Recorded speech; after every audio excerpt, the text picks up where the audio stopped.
If you guys have found this channel because you are subscribed to my main channel, you know that I talk about sister wives. I thought I had seen it all as far as narcissistic bad behavior when covering Cody Brown, but my goodness, Tom Sandoval is on another level. We are 3 episodes into Vanderpump Rules season 11.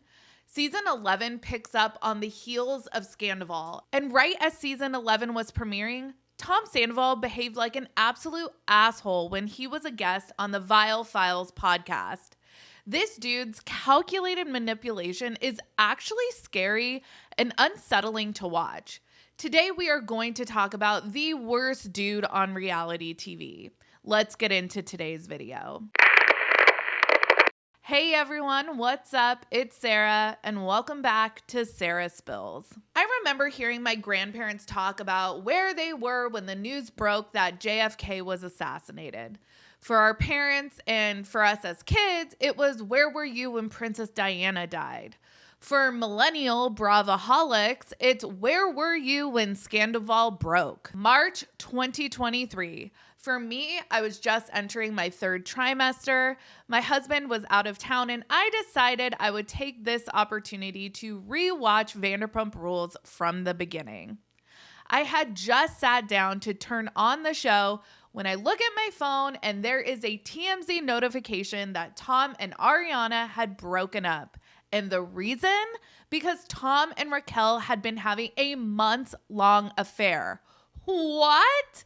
This affair rocked pop culture, and the level to which it climbed was unprecedented. There is one thing that I have to agree with Tom Sandoval on. The utter disgust with which his fellow cast members reacted was a tad ironic, given that almost every cast member has a track record of infidelity. I mean, yes, the circumstances of Tom sleeping with one of Ariana's best friends for months on end was an added layer of fucked up, but it doesn't absolve any of the other cast members of their dirty deeds. And that is where it ends with what I agree with Sandoval on. It seems like Lala in particular realized the irony of her strong rebuking of Raquel at the season 10 reunion, because in the first episode of season 11, she extends Rachel an olive branch. Here's the thing about Tom Sandoval. You can't believe a word that comes out of his mouth. He's proven that. Everything you're doing is literally the definition of a narcissist. It's not. You should look it up. A narcissist is never going to admit they're a narcissist. Yeah, I know. That's why Lala won't say she is. This is the common theme with Tom Sandoval. He gets called out or held accountable for his bad behavior, but instead of just owning his bullshit, he deflects. This is a great example. What did Lala have to do with this conversation? He can never just say, yeah, you know what? I messed up. Another example, this Vile Files podcast interview. Nick Viall is a former cast member from the Bachelor franchise, and now he hosts a reality TV podcast. He had the Toms on for an interview, and Tom Sandoval showed up an hour late, leaving his business partner and best friend, Tom Schwartz, to have to sit there and awkwardly improvise for an hour. Nobody else showed up late for this interview that day, but that won't stop Tom Sandoval from trying to deflect accountability. Why were you late? Me? No one else was late. He was very early. You were 2 hours late to my podcast, by the way. No, I wasn't. Yeah, you were. You were 2 hours late. You're like, I'll be there between 5:30 and 6:30. You showed up at like 8:30. Tom, that's not true. That is exactly true. This is a perfect example of whataboutism. Instead of addressing the situation head on and saying, hey, I'm sorry I'm late. You I'm say, sorry I'm late. I'm Thanks. sorry I'm late. See, that's Why were you late? Why was I late? Yeah. I was hanging out with a friend. So many overall thoughts on this interview, but let's keep it short. Tom comes in, and honestly, I usually hate to speculate, but he seemed either incredibly hungover or currently under the influence. At one point during the interview, Tom Schwartz is speaking and Sandoval interrupts him to comment about a ring he was wearing. It was bizarre, out of nowhere, and had nothing to do with what Schwartz was talking about. But what we see here in this interview and throughout season 11 so far is a pattern of Tom being physically incapable of just taking accountability. He was late to this interview for seemingly no good reason. He just blew it off. But when he gets there and is asked about why he was late, he immediately spits out, "Well, you were late to my podcast, Nick." Which brings me to another observation. Tom Sandoval literally does his own podcast, yet needs to be walked through operating the headphones and microphone. Okay. But Tom is actually pretty convincing here. He makes a point of saying that Nick shouldn't get his panties in a bunch because it's not like he respects Sandoval's time. Okay, I would still love for you to just take accountability and let that be that, but point taken. If that was true.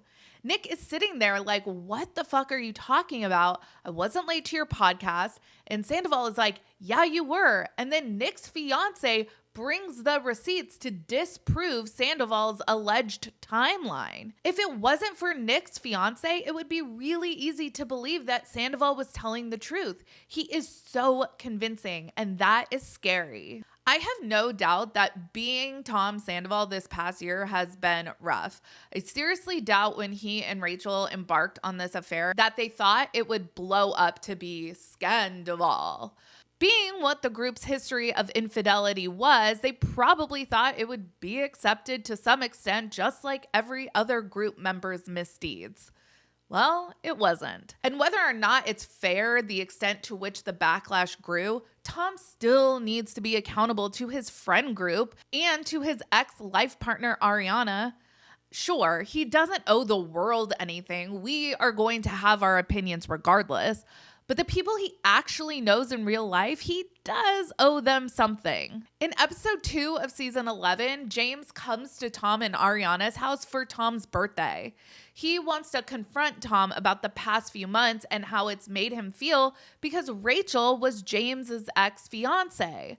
But James could hardly get a sentence out before Tom brings up events from 10 years earlier. I feel like a big brother, to me, is kind of gotten lost. Because I was kind of expecting a text, do you know what I mean? Which never came.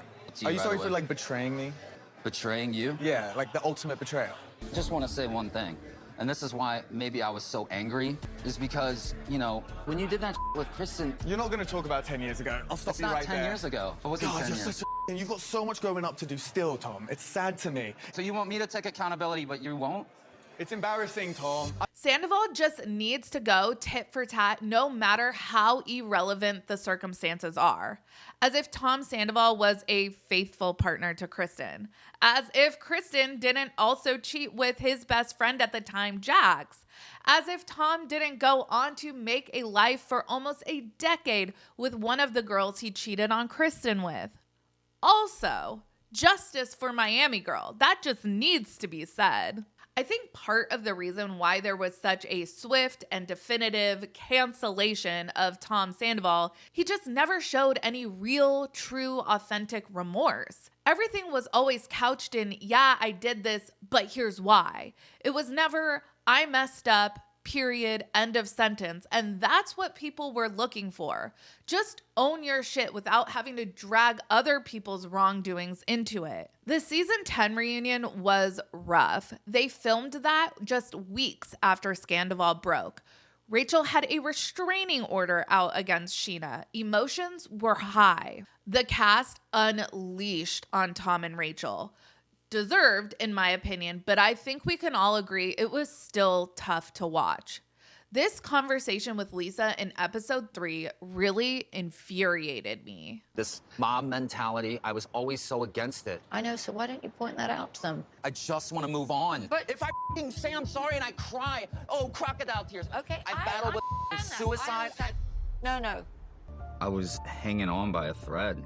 Tom Sandoval assured me after the reunion, I said, you promised me, Tom, if ever you have any thoughts like that. He said, I'm not that person, I wouldn't do that. Lisa lost her brother to unaliving himself. That's heartbreaking.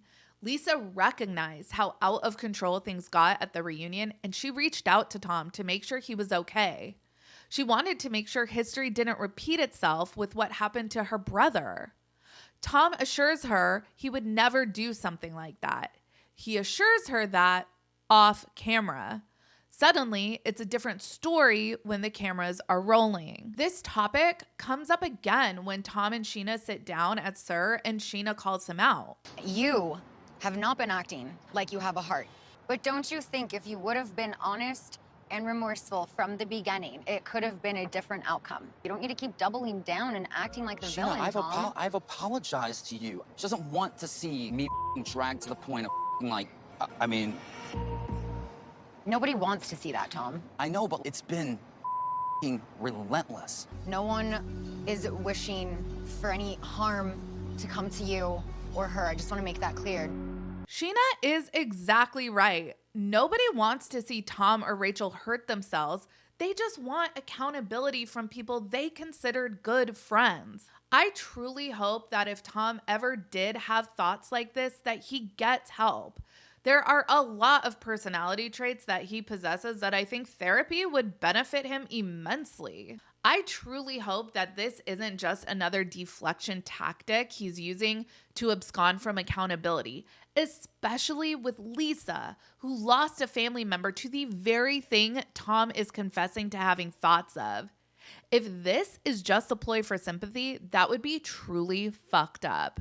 And how sad to get to a point where people don't know whether or not to take you at your word about something so serious because you have proven that your word means shit and that time and time again you will say very convincingly whatever you need to get what you want. What are your guys' thoughts on Vanderpump Rules season 11 so far? Let me know down in the comments. Make sure you like this video and subscribe to my channel. Follow me on Instagram, Threads, and X at Reality Squad, and I will catch you guys in the next video.